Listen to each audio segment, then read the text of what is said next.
Hi, this is Teresa Martin from Lower Cape TV, and welcome to this edition of Legislative Update. With me today is State Senator Julian and State Rep Sarah Peake. Welcome. Teresa. Thanks, Teresa. So can we start off by talking about our favorite topic of the last few months, the budget, and why we don't have one? What's going on?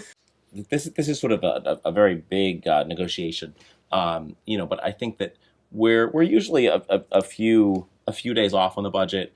I haven't heard from a lot of constituents who are anxious about this. We have a real incentive to get this done because we need to get the budget to the governor very soon so he can take up, if the governor would like to override things, we of course want the opportunity to override those vetoes. I think what's happening this year is that prior budgets we've had really tight budgets. Right. And actually this year there's actually a surplus from the prior fiscal year. We're looking at revenues that are looking pretty healthy, and so sometimes when you have when there's actually more resources to put around figuring out what you're going to do, but it is something that we're anxious on. I'm hoping that next week we'll have something. Right, really until yesterday morning at noon, we were told to be on call to come in either Friday or Saturday. Now I think both branches are back in session at least Tuesday, Wednesday, Thursday next week. We'll see if that gets extended. So something important for people to know is that both the House and the Senate have passed what's called a 1/12 budget. So government is funded through the 31st of July. So it's not like a government shutdown. People are still getting their paychecks. The Registry of Motor Vehicles is open. The MBTA is running. DCR parks are open. The pools, the beaches, all of that stuff is open. I think what's also going on here is we have a relatively new chair on the House side of Ways and Means. And not to diminish his role, but maybe even more impactful, is he brought in a whole new team of staff with him. So there's no institutional knowledge or memory of what has happened in past years. And we kind of got spoiled on the House side because former Chairman Brian Dempsey had chaired Ways and Means for going on 7 or 8 years. So a combination of more money to spend, a new guy on the House side, and new staff on the House side. It's just taking a little longer, and there's a ton of policy stuff in it as well as monetary stuff. But we'll get it all sorted out. I would expect the what's called the conference committee report, the jacket, they refer to it as the jacket, not this one, but the jacket will be signed off probably Tuesday night. It has to be to the clerk's office by 8 in order to properly come before us the next day. I would think Tuesday, Wednesday, latest Thursday, we'll see the budget. So there's no huge point of disagreement that's happening here. I don't think so, no. I think it's more about who's going to get what and what level of funding we're going to. For example, Julian and I just left an event that Mass Cultural Council hosted in Wellfleet. And the House budget, we're at, I think, $14.5 million for them. The Senate's at 16 and change. So I would think we'll land at 15. But that is one line item, one agency among thousands and thousands, and it's a laborious task. I mean, they literally go through line item by line item, earmark by earmark, and it's a back and forth on each one of those, and sometimes that just takes time. And what it actually may mean is that we actually might have more resources for things like the Mass Cultural Council that come out of this. That's right. So it's the other piece too. Yes, there's a new chair on the House side. Our chair of Ways and Means in the Senate is in her own transition. She's going to be assuming the Senate presidency in a matter of weeks. So there's a lot of balls in the air. A lot of moving parts. We will get it done, and we're going to be in until we get it done. And hopefully we'll have some really good things that we can make sure that we're delivering across the Commonwealth, but also here locally. Well, there are other things going on at the same time. A lot going on. That's right. So tell me about a couple of those things. I know So one of the things that both the House and the Senate have passed, and I think the identical version, so this is something that will not require a conference committee, it's on its way to the governor's desk, and he says he'll sign it, is a bill that now will allow for automatic voter registration. So if you are a Massachusetts resident, obviously a U.S. citizen, and you have interaction with either the Registry of Motor Vehicles or Mass Health, you will be, you will be asked if you would like to opt out of being automatically registered to vote. And unless you affirmatively opt out, you will be registered. We think that there's several 100,000 people that are eligible to vote who aren't registered to vote. And it's interesting, in changing times where so much now is done through online interaction, the traditional way to register, which people can still do, is you go to your local town clerk and you go in and you fill out the paperwork and you become registered. People are going to town hall less and less. You can pull a building permit online. You can pay your taxes online. You can watch your Board of Selectmen's meeting streamed on your local cable access channel, for example. So things have changed even in the last 5 years in what people's interaction are. And sometimes people just don't get around to doing it. This way, they'll have the opportunity to be automatically registered. Yeah, it's really good news, and it's also about how do we make, how do you look at participation? And we're seeing, across this nation, actually efforts that make it harder and harder for people to vote. And I think, here, if we're going to have a vibrant, representative democracy, well, if we got to do everything we can to make that accessible. So definitely good news there. And then a lot of work we've been doing around these so-called bond bills. So authorization the legislature makes. We typically do these every 3 or 5 years in some really important areas. Really huge for the Cape and Islands has been an environmental bond bill. The governor filed. The House then took up. The Senate, we just passed it yesterday. And so this provides a whole host of resources on coastal resiliency, beach nourishment, actually really recommits the Commonwealth to really looking at how do we prepare for climate change. And then there's a whole host of local priorities that are in there. How is that going to play out locally? So locally it means, authorization for over $500,000 to look at improving East Harbor in Truro, North Truro, in Chatham, a number of upgrades and pieces they need in their harbor. Sarah was really successful on the House side in getting rail trail stuff rail that trails, got in, yep. that you got that in. And then something that came through the House, and I worked very hard to keep it in because I've been working with the Division of Marine Fisheries on this. There is language in there that increases fines and penalties for poaching. Yep. Not cooking, but poaching, like taking fish that are too small or too many of them and that kind of thing. There's a bill that the Senate has done that the House is going to take up that takes care of that on land side things, so for as it relates to mammals and animals. But those poaching regs hadn't been looked at in probably 2 decades. So a $50 fine for the taking of undersized striped bass is just crazy when you think of what the price per pound is, or the taking of it under a recreational permit and selling it as a commercial, presenting yourself as a commercial fisherman.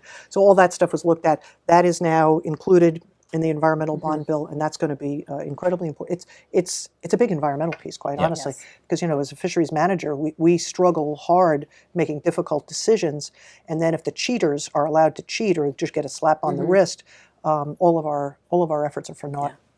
And so then the House took up an economic development bond bill. We're going to take that up as well. But what it really means locally, is anytime you see one of these sort of ribbon cuttings, and we've seen a few of them, those are actually made possible through authorizations that come through these bond bills in the legislature. That's right. A ton of Mass Works money down in Chatham. I believe that they're getting some money for their upweller from the Mass Works grants. There's a new floating pier system down there in Stage Harbor. Saquatucket Harbor, that's a Mass Works grant that's redoing that. A big piece in the economic development bill that was put in by the administration, but I'd like to take a little credit for it because about take a lot of credit. Because about maybe 8 months or so, maybe about a year ago or so, my colleague from the North Shore, Brad Hill, who's a Republican from Ipswich, he and I got together and we both discovered that we have harbors that are in need of dredging and no real the communities don't have enough financial wherewithal on their own.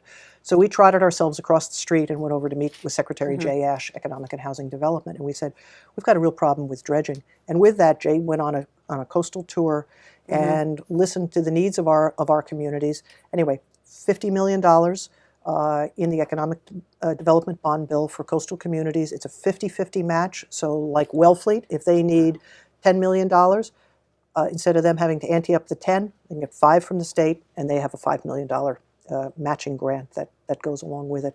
This is a tremendous thing. Already, there's authorization in there. The state's going to help the county buy its second dredge. Oh, they are? Yes. Yeah, which is great. That is. Yeah. That is. Those dredges are booked. That's right. Absolutely. They are booked and in demand. Yes, they are. Yes, they are. And then on, another piece that's really been a big focus in this legislative session, and we've done pretty significantly for working families, is this so-called grand bargain, looking at how do you increase the minimum wage, establishing a paid family and medical leave program in the Commonwealth, getting some priorities that work for business. And so there were a number of ballot initiatives in play, and that had the effect of bringing all the stakeholders to the table. Massachusetts is going to have a $15 an hour minimum wage within 5 years. It's going to be among the highest in the nation. The bargain also has a paid family and medical leave program that's going to be really helpful for working people, but it also is designed to exempt small businesses, which is a 25 or less employees, which is That's so important. a real here. concern that we had for our small businesses. Right. Business owners here on the Cape, I often find, are already paying their employees. They want to pay them a high wage. They want to give them benefits. They want to retain people. And this is going to be helpful. The exemption is for the employers paying into the trust fund. It doesn't mean that people who work for businesses with 25 or less FTEs wouldn't qualify for paid family medical leave. They still will. And actually, the employee will contribute a small amount in each paycheck to that fund, but the small business owner will not have to pay into the fund. They're exempt. So really, as a small business, our small business community is getting a great bargain out of this, because the employees have the benefit of having access to that fund to pay them, and what you would get paid is up to 50% of the statewide mean income. So I think it's up to, is it $800 a week? I think, as I recall, it was a while ago. It was 2 weeks ago we did it. and in legislative time, that feels like about 2 months ago.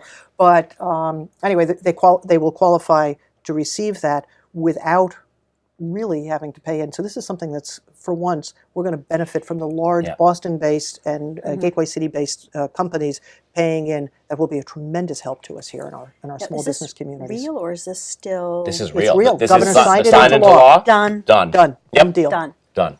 Yeah. And there also is going to be a, the sales tax holiday, right? Is something that goes back and forth. Right. We just a voted lot that of this opinions about that, but there's now going to be a permanent sales tax holiday that'll occur every August. So some resolution to some pretty big ticket issues. Yes. And even on the ramp up to the $15 minimum wage, all the polling showed that this was going to happen.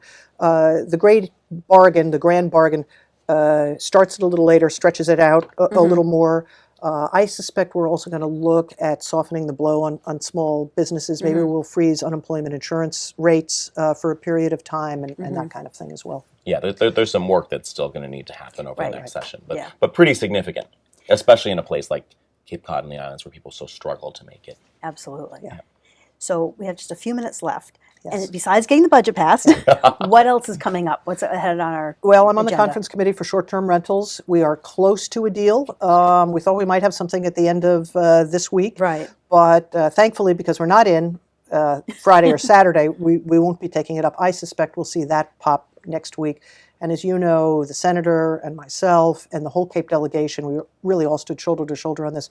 We've got a very significant piece in there to help fund wastewater on the Cape without bankrupting homeowners in the process.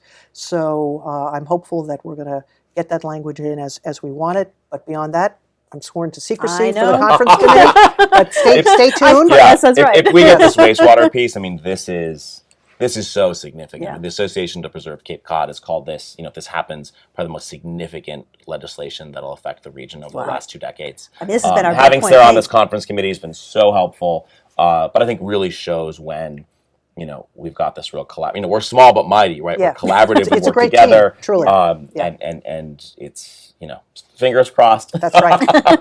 And then opioids is really a key issue. The House this week just passed a bill. We're going to take it up next week in the Senate. If you look at the opioid epidemic, while we're seeing a decrease in opioid overdose deaths across the state, we're not seeing that here play out on the Cape. That's a real important issue. And then on housing production and zoning reform, Sarah's been leading this on the House side. I've had a role in the Senate. I'm a little less confident on the We'll zoning. I don't know if we'll get a bill. But we'll do a housing bill. Yeah. We'll do a housing bill for Yeah. sure. That'll have some zoning. zoning principles in it. Absolutely. So we'll be busy. So it's a sprint to July 31st. That's what I was going to say. And then we'll be back in August, and we'll have so much to update you on. That's right. Tell us about I don't know if we'll be able to stay in the 15 minutes. Oh, no vacation. But Well, this has been terrific as always, and Thank you. I appreciate you being here. We're looking forward to a happy conclusion on the budget and coming back and revisiting all of these different topics. Fantastic. Thank you, Thank you, Teresa. Teresa. Thank you. This is Teresa Martin from Lower Cape TV. Thank you for joining us with Legislative Update today.